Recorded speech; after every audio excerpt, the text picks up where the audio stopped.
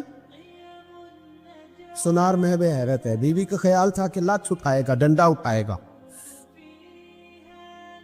نوجوان کو مارے گا، لیکن وہ رونے لگ گیا۔ اس نے کہا آج اس نے میرا بازو تھاما ہے، جانے کیا کیا ہے؟ پریشان ہونے لگ گیا، سجدے میں گر گیا، کہا تو بتاتا کیوں نہیں؟ تو وہ سنار کہنے لگا اس کی غلطی نہیں، 18 سال کے بعد آج مجھ پر بھی شیطان سوار ہوا تھا۔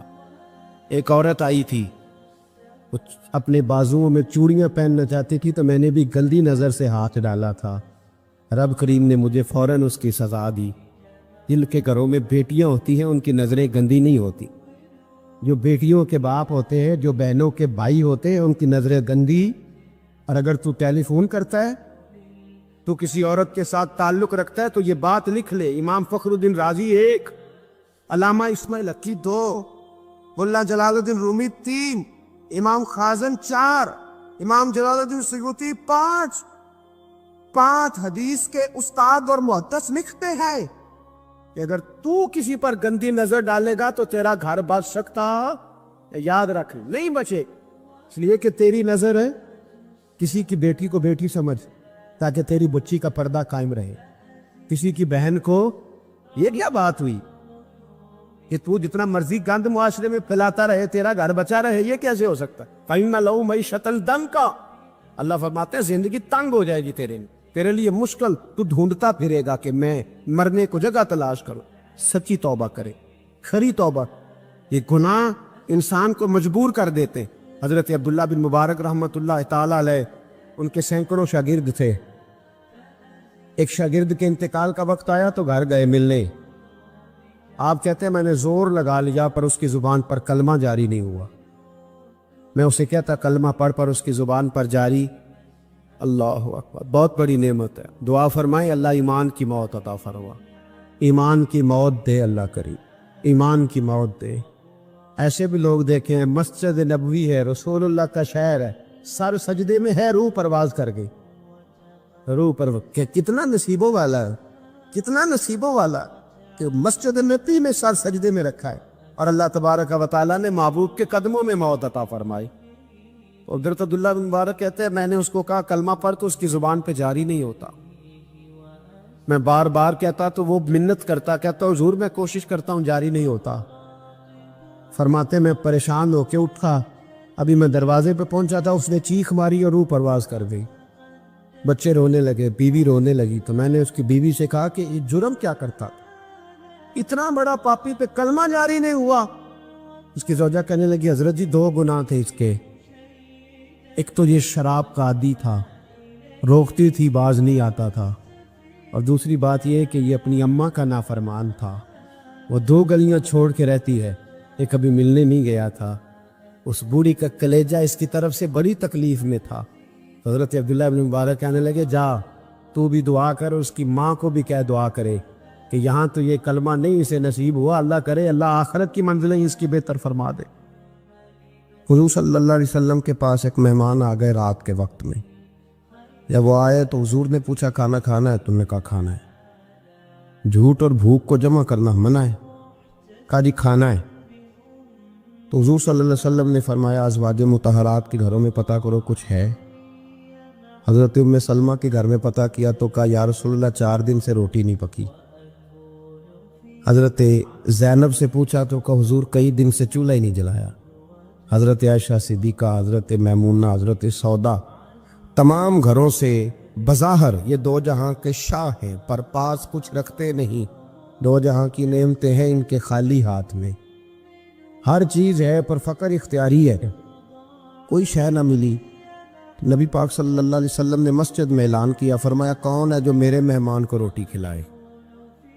ان لفظوں کا حسن کوئی حسن والا ہی سمجھ سکتا ہے، فرمایا کون ہے جو میرے مہمان کو کھانا کھلائے؟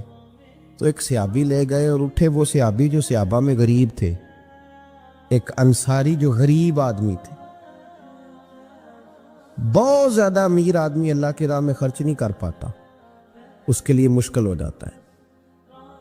اس کے لیے بہت امیر آدمی جو ہوتا ہے نا، وہ جتنا زیادہ امیر ہوتا ہے نا، اتنی دیوار اس کے گرد کھڑی ہو جاتی ہے پیسوں کی، مشکل ہو جاتا ہے اس کے لیے۔ غریب آدمی کھڑے ہوئے، اگرچہ میرے محبوب کے غلاموں میں جو بڑے امیر تھے وہ بھی خرچ کرنے میں بڑے آگے تھے، حضرت عثمان غنی رضی اللہ تعالیٰ عنہ، حضرت عبد الرحمن ابن عوف، حضرت ابو بکر صدیق رضی اللہ۔ لیکن یہ غریب آدمی کا حضور میں لے جاؤں گا، میں لے کے جاؤں، اور یہ بخاری مسلم ہے، حضور نے فرمایا لے جاؤ۔ وہ اب سے آپ بھی گھر لے گئے اور بیوی سے مشورہ کیا، بات پہ غور کرنا، ہر چیز کی بھوک دیکھی جا سکتی ہے، بچوں کی نہیں دیکھی جا سکتی۔ وہ انصاری حضور کے مہمان کو گھر لے گئے، جا کے بیوی سے مشورہ کیا، کہا بھلی مانس گھر میں کچھ ہے؟ تو اس نے کہا تھوڑا سا بچوں کے لیے کھانا رکھا ہے، بچوں کے لیے۔ بچے تو بزدل کر دیتے ہیں، بچے تو آدمی کو بزدل کر دیتے ہیں، بچے تو مار دیتے ہیں، کلیجہ پھٹ جاتا ہے بچہ بھوکا ہو تو، نیند نہیں آتی۔ اب صحابی اپنی بیوی سے کیا کہتے ہیں؟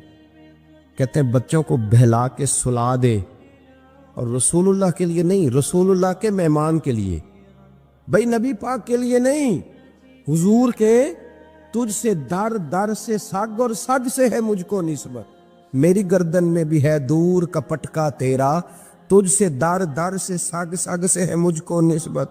لمبی بات ہے کہ بچوں کو سلا دو۔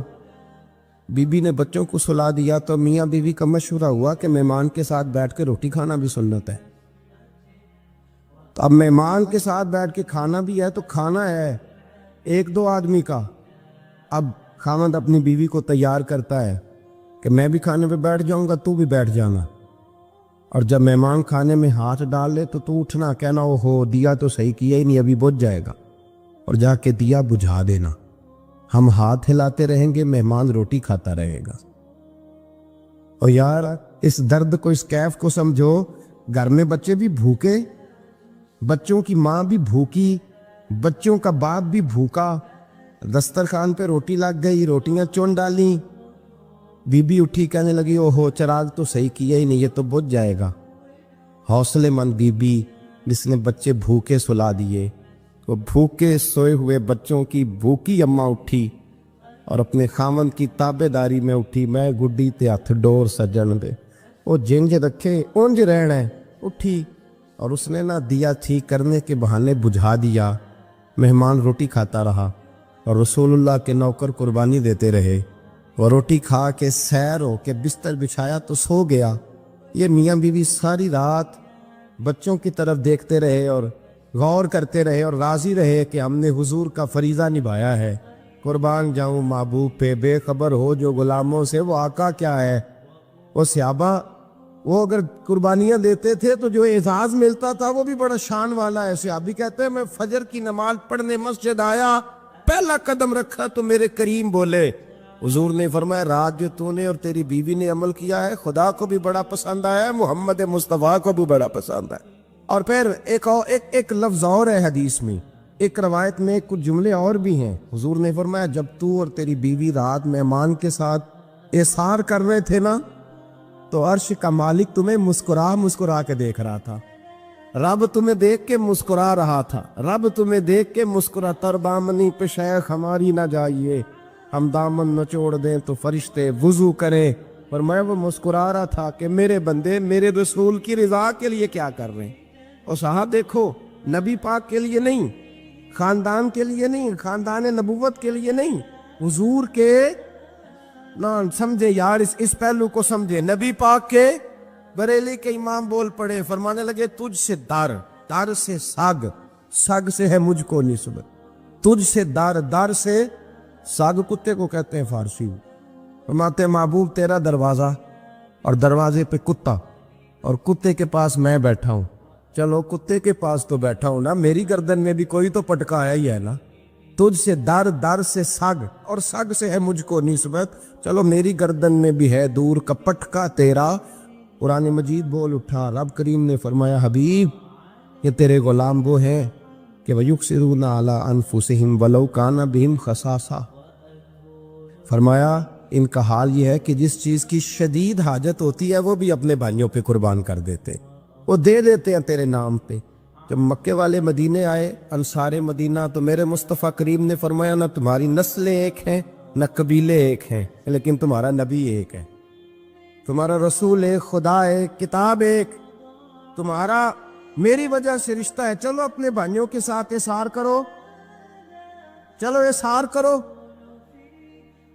اگر کسی کے 2 مکان تھے تو اس نے ایک اس کو دے دیا جو مکے سے آیا تھا، 2 باغ تھے تو 1 دے دیا، کسی کے پاس 1 تھا تو آدھا بانٹ کے دے دیا، ہر چیز تقسیم کر دی۔ حالات بدل جاتے ہیں، حالات بدل جاتے ہیں۔ تلک الایام نداولها بین الناس، اللہ لوگوں کے درمیان دن بدل دیتا ہے، حالات بدل گئے۔ بڑا مال غنیمت آیا، بنو نذیر کا علاقہ فتح ہوا تو میرے رسول پاک صلی اللہ تعالی علیہ وسلم نے انصار مدینہ کو اکٹھا کیا، فرمایا بھئی مال اب بڑا آ گیا ہے۔ 2 باتیں، یہاں تو اس طرح کرتے ہیں کہ میں ان کو کہتا ہوں جو مکے سے آئے تھے کہ جتنی تمہاری جائیدادیں باغ انہوں نے لیے ہیں واپس کر دیتے ہیں تمہیں، اور جو مال آیا ہے وہ بھی تم میں سے آدھا آدھا دونوں کے درمیان بانٹ دیتے ہیں، یا جیسے تمہارا دل چاہے تمہارے مال بھی واپس کرتے ہیں، اور جو وہاں سے مال آیا وہ تمہارے بیچ بانٹ دیتے ہیں، یا اگر تم کہو تو یہ مال ان کو دے دیتے ہیں مہاجرین کو، تمہیں تمہارے مال واپس مل جاتے۔ حضور نے پوچھا انصار مدینہ سے، حضرت سعد بن معاذ، سعد بن عبادہ تڑپ کے کھڑے ہوئے، عرض کی محبوبہ میں تو ابو بکر کو جانتا ہی نہیں تھا، حضور مجھے کیا پتا عمر کون ہے، میں کیا جانوں عثمان غنی مولا علی کی عظمتوں کو، محبوبہ میں نے تو تجھے ان کی طرف مسکرا کے دیکھتے ہوئے دیکھا ہے، تیرا جلوہ دیکھا ہے، تجھ سے در در سے ساگ ساگ سے ہے مجھ کو نسبت، یا رسول اللہ صلی اللہ علیہ وسلم ہم سے مشورہ نہ کریں، آپ اس طرح کریں جو جائیدادیں ہم نے انہیں دی ہیں وہ بھی ان کے پاس رہنے دیں، اور جو مال آیا ہے وہ بھی ان میں تقسیم کر دیں، اس لیے کہ ہمیں تو بس اتنا پتہ ہے کہ یہ آپ کے غلام ہیں، آپ کے نوکر ہیں، ہمیں اس سے زیادہ کسی چیز کے کوئی غرض ہے، بس آپ کے غلام ہے، بات ختم ہو گئی۔ حضور خاموش ہو گئے۔ صحابہ کہتے ہیں دیر کے بعد ہم نے کہا فیصلہ ہونا چاہیے، فیصلہ پتہ کیا ہوا؟ حضور نے ہاتھ اٹھائے، کہا اے اللہ میرے مدینے والوں پہ رحم فرما، اے اللہ میرے انصار پہ رحم فرما، اللہ ان کے جذبے قبول فرما۔ بھائی اظہار والی زندگی، وہ کیا بات ہوئی کہ میں نے بڑی قربانی دی ہے، اور جب تک تو قربانی نہیں دیتا تو قدر والا نہیں ہوتا۔ جو چیز قربانی سے حاصل ہوتی ہے اس کی قدر ہوتی ہے، جو چیز مفت میں آ جاتی ہے اس کی کوئی قدر نہیں ہوتی، کوئی قدر نہیں۔ میں اکثر سوچتا ہوں کہ حضرت خواجہ اجمیری کے خلیفے اجمیر میں بھی تو ہونے چاہیے تھے نا، لیکن ان کے خلیفے اجمیر میں نہیں ہوئے، دلی میں ہوئے۔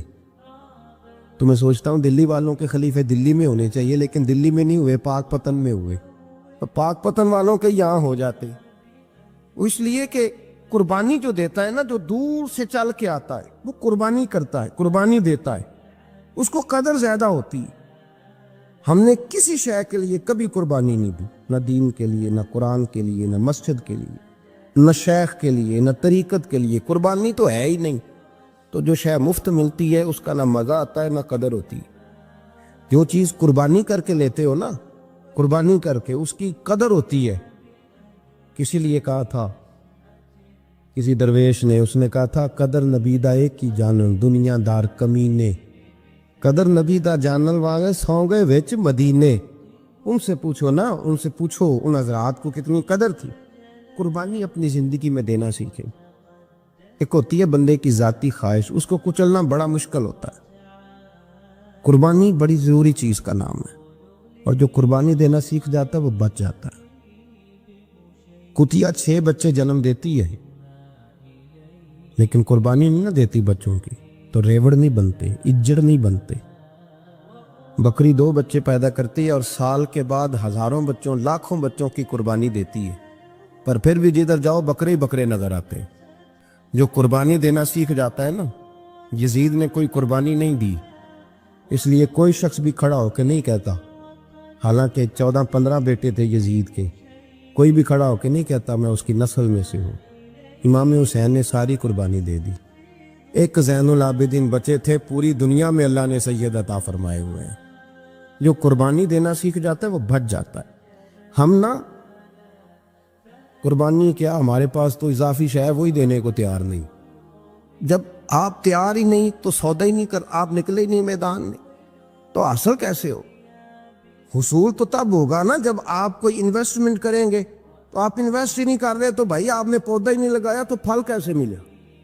قربانی نہیں دی تو وہ درجہ کیسے ملے؟ اس کے لیے تو قربانی ضروری ہے. اب تمام صحابہ کی زندگی پڑھ لے، حضرت ابو بکر سے لے کر حضرت بلال تک، یہ سارے قربانی والے ہیں. آپ تمام اولیاء کی صفت پڑھ لیں، حضرت غوث اعظم، جیلانی، داتا علی اجویری، خواجہ معین الدین، یہ سب قربانی والے لوگ ہیں. قربانی دیتے رہے تو بچے ہوئے ہیں. ان کے جو ساتھ تھے وہ بھی قربانیوں والے تھے. قربانی حصہ ہے طریقت کا، قربانی ضروری ہے. اور ہمارے صوفیاء تو کہتے ہیں جس شخص نے تصوف میں آ کے قربانی نہیں دی. بزرگوں کے پاس ایک شخص آیا، غالباً خواجہ نظام الدین محبوب الہی کی بات ہے، میرے ذہن میں نام پورا نہیں سما رہا. تو ایک مرید نے آ کے کہا حضور زکوٰۃ کتنی دینی ہے؟ فرمایا 2.5%. تھوڑی دیر کے بعد حضرت نصیر الدین چراغ دہلوی آ گئے، کہا حضور اللہ کے راستے میں کتنے دینے ہیں؟ فرمایا 50%. ایک ساتھی قریب بیٹھا تھا، اس نے کہا پہلے کے لیے 2.5% کا فتویٰ تھا، اس کو کہہ دیا دے دے. چند منٹ گزرے تو حضرت امیر خسرو بھی آ گئے، کہا حضور زکوٰۃ کتنی دینی ہے؟ فرمایا جو ہے سارا ہی لے آ، تیری 100% ہے. تو وہ ساتھی جو قریب بیٹھے تھے اس نے کہا بابا فتوے علیحدہ ہیں. فرمایا فتویٰ ایک ہی ہے، بندے علیحدہ ہے. فتویٰ ایک ہی ہے، مجھے پتہ ہے کون کتنے دے سکتا ہے. وہ جس کو میں نے 2.5% کہا ہے وہ بھی جا کے حساب کتاب کرے گا، اس نے 2.5 بھی پورا نہیں دینا. اور فرمایا جس امیر خسرو کو میں نے کہا نا سارا لے آ، اس کا دل کرے گا میں اپنا مکان بھی توڑ کے لے آؤں. میں نے فتویٰ ایک ہے، بندہ دیکھ کے بات کی ہے. بھائی قربانی نہیں ہے، اظہار ہی نہیں ہے، جذبہ ہی نہیں ہے، ہمارا مزاج ہی نہیں ہے. لیکن نا یہ اب ایک تو شریعت کی قربانی ہے نا، یہ تو اس پہ بھی لوگ بڑا سوچیں گے، اس پہ بھی لوگ بڑا سوچیں گے. فتوے پوچھتے پھریں گے کہ جی میرے اوپر تو ابھی میں نے تو 15,500 قرضہ دینا، دوں کہ نہ دوں، کون سی دوں؟ فتوے پوچھیں گے. دینے کی دفعہ فتوے پوچھیں گے اور لینے کی دفعہ چھٹی، جو آتا ہے آنے دو. کبھی لینے کی دفعہ بھی فتویٰ پوچھنا صاحب کہ یہ مجھے اتنا مال آ رہا لے لوں کہ نہ لوں. وہ لے لیا، قابو کر لیا. جب دینے کی باری آئی تو فتویٰ احصار کرے. اور احصار صفت ہے مسلمان کی، یہ احصار کرنے لگتا ہے تو بچنے لگ جاتا ہے، اس کا فائدہ ہونے لگ جاتا ہے. قربانی دینے لگ جاتا ہے تو بچ جاتا ہے. کسی نے کہا تھا سن اے مسلمان، یہ نقطہ فیض قرآنی میں ہے، عظمت و اسلام اور مسلم صرف قربانی میں ہے. اگر تو جینا چاہتا ہے تو قربان ہو. حضرت سیدنا ابو بکر صدیق فرماتے ہیں میں حضور کے سامنے بیٹھا، ایک شخص آیا، اس نے آ کر کے کہا یا رسول اللہ صلی اللہ تعالی علیہ وآلہ وسلم، یہ میرے ہاتھ کے اندر خنجر ہے، میں قتل کر کے آیا ہوں. قاتل کھڑا ہوا. ایک طرف قرآن مجید کا حکم ہے کہ جس نے ایک آدمی کو قتل کیا پوری انسانیت کو قتل کیا. حضور یہ خنجر ہے، قتل کر کے آیا ہوں. میرے مصطفیٰ نے فرمایا کس کو قتل کیا؟ عرض کی حضور سگی بہن کو مارا ہے. سگی بہن تھی، میں نے قتل کر دی. میرے نبی پاک صلی اللہ علیہ وسلم نے فرمایا کیوں مارا؟ پیار نہیں تھا؟ کہا موبا بہن سے کس کو پیار نہیں ہوتا، بڑا پیار تھا، پر مارا کیوں؟ تو صحابی رونے لگے، کہنے لگے محبوبہ میں بڑا پیار کرتا تھا، پر وہ کافرہ تھی، مشرکہ تھی، بڑا پیار کرتا تھا. جب بھی اس کے پاس جاتا وہ آپ کے بارے میں بات چھیڑ دیتی. میں اس کو کہتا سارا کچھ کر لے، میرے نبی کے بارے میں بات نہ کر دو. میں ہر شے سہ لیتا، پر مصطفیٰ کریم کی ذات کے بارے میں کوئی بات برداشت کرنے کی طاقت نہیں رکھتا. یہ والا جملہ نہ کہنا. میں اس کو روکتا، منع کرتا، وہ باز نہ آتی. کہتے ہیں آج اس نے اتنی سخت بات کی کہ میں اس کا گلا کاٹ آیا ہوں، قتل کر دیا ہے. حضور میرے لیے حکم کیا ہے؟ تو نبی پاک نے فرمایا جا، تیرے اوپر کوئی سزا نہیں، تو نے جو کیا ہے اچھا ہی کیا ہے، یہ اچھا کر ڈالا ہے جو تو نے کیا ہے. ایک صحابی نابینا تھے، آنکھوں سے نظر نہیں آتا تھا، رشتہ کوئی نہیں دیتا تھا، معذور آدمی تھے. نکاح ہوا، شادی ہوئی، 2 بیٹے دیے اللہ، گھر بس گیا. بیوی کپڑے دھو کے دیتی، خدمت کرتی، روٹی پکا کے دیتی، بچے بڑے حسین تھے. اور وہ صحابی خود فرماتے ہیں، نابینا صحابی کہتے ہیں موتیوں کی طرح کے میرے بچے، جو بھی آتا آ کے کہتا تیرے موتیوں کی طرح کے لال ہیں. لیکن آپ فرماتے ہیں ایک صبح اعلان ہو گیا، مدینے میں شور ہو گیا، کچھ نابینا صحابی کی بیوی قتل ہو گئی، کسی نے خنجر کے دبایا، مر گئی ہے. کہتے ہیں اس کے لواحقین اکٹھے ہوئے، در رسالت امام پہ آئے، آگے کہنے لگے حضور ہمارا قاتل ڈھونڈ کے دیں، ہماری بیٹی کو کس نے مارا؟ میرے رسول پاک نے مجمع پہ نظر ڈالی، فرمایا بھائی مجھے کہنے کی ضرورت نہ پڑے، اگر قاتل موجود ہے تو خود اٹھ جائے۔ خود اٹھے، وہ نبینا صحابی بیچ میں سے اٹھ کے کھڑے ہو گئے، کہنے لگے سوڑیاں قاتل کوئی باہر نہیں، میں خود قاتل ہوں، میں نے مارا ہے، میں قاتل ہوں، میں نے مارا ہے۔ مصطفیٰ کریم سید عالم صلی اللہ علیہ وسلم نے فرمایا تجھے تو اس کی بڑی ضرورت تھی، بڑی حاجت تھی، تیری بیوی تھی، تیرا گھر سنبھالتی تھی، تیرے بچے تھے۔ صحابی عرض کرنے لگے حضور سارا کچھ ٹھیک تھا پر وہ آپ کی بے ادب تھی حضور، اس کے آنے سے میرا گھر بس گیا، روٹی پکنے لگی، کپڑے ملنے لگے، اولاد ہونے لگی، میں دنیا پہ آ گیا، لیکن محبوبہ میں نے وہ سکھ کیا کرنے ہیں جو تیری بے ادبی پر تعمیر کیے جائیں۔ یا رسول اللہ مجھے کیا حاجت اس چیز کی، اس میں آپ کا پیار ہی نہ ہو، یا رسول اللہ آپ کی محبت ہی نہ، حضور میں نے قتل کر ڈالا ہے، مجھے بیوی نہیں چاہیے، مجھے وہ والی چاہیے جس کی زبان پر رسول اللہ کے نام کے ترانے ہو، جو حضور کی محفل کرنے والی ہو، نعت پڑھنے والی ہو، جو نبی پاک علیہ السلام کی ازواج کا، اولاد کا، بیٹیوں کا ذکر کرنے والی، مجھے وہ بیوی نہیں چاہیے جو بیوی بے ادبی کرے۔ میرے نبی پاک صلی اللہ علیہ وسلم نے محلے داروں سے پوچھا، فرمایا بات اس کی ٹھیک ہے؟ کہا حضور واقعی بے ادب تھی۔ نبی پاک نے فرمایا اٹھو پھر چلے جاؤ، اس نے انسان نہیں مارا، اس نے گستاخ رسول کو مارا ہے، اس نے ایک گستاخ رسول کو مارا ہے۔ بھائی یاد رکھے نبی پاک کا پیار ایمان کا حصہ ہے، اس میں کوئی کمپرومائز نہیں۔ حضرت ابو عبادہ بن جراح نے میدان کے اندر اپنے باپ کو قتل کیا، باپ کو مارا۔ حضور سید عالم صلی اللہ علیہ وسلم نے کہا ابو عبادہ تو نے باپ ہی مار دیا ہے؟ کہا حضور باپ نہیں چاہیے، رسول اللہ کا وفادار چاہیے، حضور وفادار چاہیے۔ نبی پاک صلی اللہ تعالی علیہ وآلہ وسلم کی محبت اصل دین ہے، اصل دین۔ صحابہ کرام نے ہر چیز سے بڑھ کر رسول پاک سے پیار کیا، ہر چیز سے بڑھ کر، بھلا دی دنیا ساری انہوں نے، لیکن رسول پاک سید عالم صلی اللہ علیہ وسلم کا پیار انہوں نے اپنے دل سے نہیں بلایا، اپنی اولادیں لا کے حضور کی خدمت میں پیش کر دی، اپنے بچے لا کر پیش کر۔ حضرت عائشہ صدیقہ رضی اللہ تعالیٰ عنہ فرماتی ہیں ساری زندگی ابو بکر صدیق نے ڈانٹا نہیں، میرا باپ رفیق تھا، شفیق تھا، مہربان تھے، کوئی کبھی انہوں نے سخت گھورا بھی نہیں ہماری طرف۔ لیکن کہتی ہے ایک دن میں حضور کے ساتھ گفتگو کر رہی تھی، بچی تھی، میری آواز ذرا بلند ہوئی تو کہتے ہیں جناب ابو بکر صدیق رضی اللہ تعالیٰ عنہ باہر سے دوڑے آئے، اندر آئے، حضرت ابو بکر نے تھپڑ اٹھایا، میرے منہ پہ مارنے لگے، حضور آگے بڑھے، بچایا۔ میں نے کہا ابا جی آپ نے تو گھورا بھی کبھی نہیں، یہ کیا ہوا؟ حضرت جناب عائشہ صدیقہ کہتے ہیں ابو بکر صدیق رو پڑے، کہنے لگے عائشہ میرے اوپر سے پہاڑ بھی گزر جائیں تو مجھے تکلیف نہیں ہوتی، اور میرے مصطفیٰ کے سامنے کوئی اونچا بولے بھی تو میرا دل ٹوٹ جاتا ہے۔ خبردار، حضور سید عالم، حضرت عمر کا زمانہ تھا، کچھ لوگ آئے کہیں اور کے رہنے والے، مسجد نبی میں اونچی آواز میں بولنے لگے، اونچی آواز میں باتیں کرنے لگے۔ حضرت عمر نے بلایا، فرمایا ادھر آؤ، کون ہو، کہاں سے آئے ہو؟ کہنے لگے کوئی شام کا ہے، کوئی کسی ملک کا ہے۔ آپ فرمانے لگے تمہیں پتہ نہیں یہ روضہ رسول ہے؟ تمہیں پتہ نہیں یہ حضور کی مسجد ہے؟ لا ترفعوا اصواتکم فوق صوت النبی، تمہیں خبر نہیں تم کہاں آئے ہو؟ فرمایا اگر تم مدینے کے رہنے والے ہوتے میں تمہیں دھروں سے مارتا، تمہیں سزا دیتا، تمہیں ادب رسول کا نہیں پتا، تمہیں رسول اللہ صلی اللہ علیہ وسلم کے طریقے کا نہیں پتا۔ نبی پاک صلی اللہ علیہ وسلم کے وجود سے خون نکلا، حضور نے حضرت عبداللہ بن زبیر سے کہا ٹھکانے لگا دو، جاؤ ٹھکانے لگا دو، ایسی جگہ لگاؤ جہاں کسی کی نظر نہ پڑے، خون بہتا ہوا خون حرام ہے، قرآن پاک نے بیان کیا ہے، کہا ٹھکانے لگا دو۔ حضرت عبداللہ بن زبیر باہر نکلے اور حضور کا جو خون تھا وہ پی گئے۔ حضور نے کہا تھا پی لینا، کیا کہا تھا؟ ٹھکانے لگا دو، پی گئے۔ واپس آئے تو مصطفیٰ نے فرمایا کہاں ٹھکانے لگایا؟ کہا یا رسول اللہ ایسی جگہ جہاں کسی کی نظر نہیں پڑے گی، ایسی جگہ جہاں کسی کی نظر نہیں پڑے گی۔ حضور نے فرمایا پی گئے ہو؟ کہا حضور پی گیا ہوں۔ فرمایا جاؤ، نبی کا وعدہ ہے تمہارے وجود کو جہنم کی آگ چھوئے گی بھی نہیں۔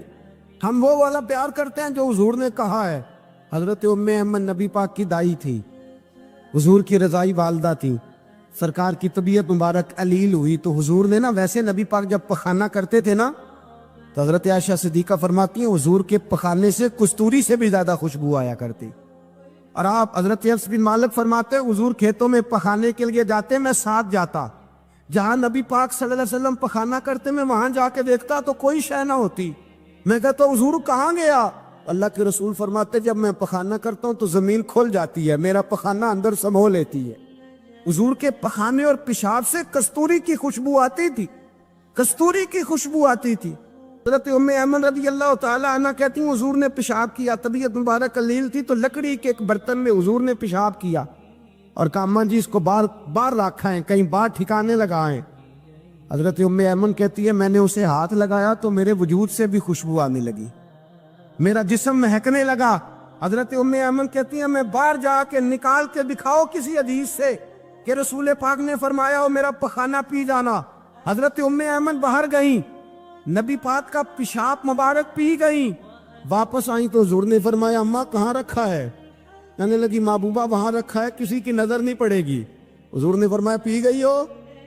کہا حضور پی گئی ہوں۔ فرمایا جاؤ میرا وعدہ ہے قیامت تک تمہیں پیٹ کی بیماری کوئی نہیں لگے گی، جب تک زندہ رہو گی پیٹ کی بیماری۔ حضور نے کہا تھا کہ پی جاؤ نا۔ بھائی یاد رکھے رسول اللہ صلی اللہ علیہ وسلم کے صحابہ جو حضور کی تعظیم کرتے ہیں تو اس کا حکم نہیں دیا نبی پاک، لیکن وہ جانتے جب تعظیم کی باری آئے تو جو بھی کام تعظیم کا ہوگا، جو کام بھی عزت کا ہوگا وہ عزت دی جائے گی۔ ایک صحابی حضور علیہ السلام کی گھوڑے کو کجاوا بالا کرتے تھے، کاٹھی ڈالتے تھے۔ حضور نے کہیں نہیں کہا کہ وضو کر کے ڈالنا، غسل کر کے ڈالنا، کہیں نہیں کہا۔ رسول پاک صلی اللہ علیہ وسلم رات کو کہہ دیتے کہ صبح جانا ہے تو گھوڑا تیار کر دینا، اونٹ تیار کر دینا۔ ایک دن اللہ کے محبوب سویرے اٹھے، گھوڑا تیار تھا، حضور بیٹھے تشریف لے گئے۔ جب تشریف لے گئے نبی پاک صلی اللہ علیہ وسلم تو حضور واپس آئے تو بلایا، ان صحابی کا نام تھا حضرت اسلح بن شریک۔ ان کو بلا کے حضور نے فرمایا یار آج کجاوا تو نے نہیں باندھا۔ وہ رونے لگے، کہنے لگے محبوبہ اس کا مطلب ہے میرا باندھنا آپ کو پسند آتا ہے، اس کا مطلب ہے میری خدمت قبول ہے۔ فرمایا تو نے نہیں باندھا؟ یا رسول اللہ نہیں۔ فرمایا کیوں نہیں باندھا؟ کیا جواب ہے، کیا حسن ہے۔ کہنے لگے یا رسول اللہ میں صبح اٹھا تو میرے اوپر غسل فرض تھا، اگر میں بغیر غسل کے ہاتھ لگاتا حضور کو نہیں نبی پاک کے گھوڑے کے کجاوے کو، کہ حضور گھوڑے کے کجاوے کو بغیر غسل کے ہاتھ لگاتا تو بے ادبی تھی، اور اگر غسل کرتا تو حکم ماننے میں دیر ہوتی تھی، یہ بھی بے ادبی تھی، لہذا کسی اور کی ڈیوٹی لگائی۔ صحابہ نے حضور کی وہ تعظیم کی جس کا حضور نے حکم نہیں دیا تھا نبی پاک نے کہ یہ والی تعظیم کرو۔ ایک دن حضرت عمر فاروق جناب ابو بکر صدیق سے ملنے آئے، کہنے لگے ابو بکر ایک کام سے آیا ہوں۔ کہا عمر کہو۔ امیر المومنین کے پاس آئے جناب عمر، ایک کام سے آیا ہوں۔ کہیے۔ کہنے لگے ایک شے کی ضرورت ہے، مانگوں گا تو آپ دے دیں گے؟ جناب عمر فاروق رضی اللہ تعالیٰ عنہ کہنے لگے میرے بس میں ہوئی تو ضرور دے دوں گا، تو میرا بھائی ہے بات تو کر۔ تو حضرت عمر نے پتہ کیا مانگا؟ کہنے لگے ابو بکر وہ جو غار ثور میں تم 3 دن حضور کے ساتھ رہے ہو نا، میں 3 راتیں نہیں مانگتا، ان میں سے مجھے 1 رات دے دو۔ اور کیا لفظ ہیں، کیا حسن ہے۔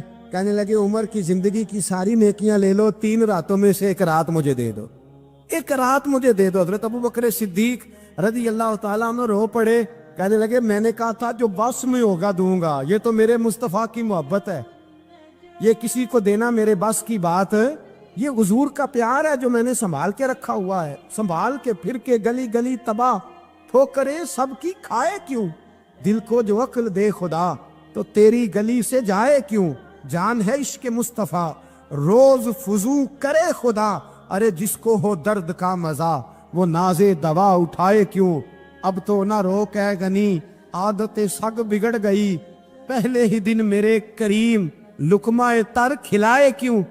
حضرت بلال کہتے ہیں میں اذان پڑھ رہا تھا، ابو بکر سن رہے تھے، انہوں نے چوم کے آنکھوں سے لگایا، بعد میں کہ گلہ علی قاری نے لکھا ہے، بعد میں کسی صحابی نے کہا محبوبہ ابو بکر نے انگوٹھے چوم کے آنکھوں سے لگائے ہیں، اور انہوں نے چوم کے کہا قرۃ عینی بک یا رسول اللہ، حضور آپ میری آنکھوں کی ٹھنڈک ہیں۔ میرے مصطفیٰ نے فرمایا جو میرے ابو بکر کی طرح کرے گا اس کی آنکھوں میں کبھی تکلیف نہیں ہوگی، اس کی آنکھوں میں کبھی تکلیف۔ حضور آپ نے تو حکم ہی نہیں دیا، آپ نے تو کہا ہی نہیں یہ کام کرنے کا، آپ نے تو کہا ہی نہیں یہ ذکر کرنے کا۔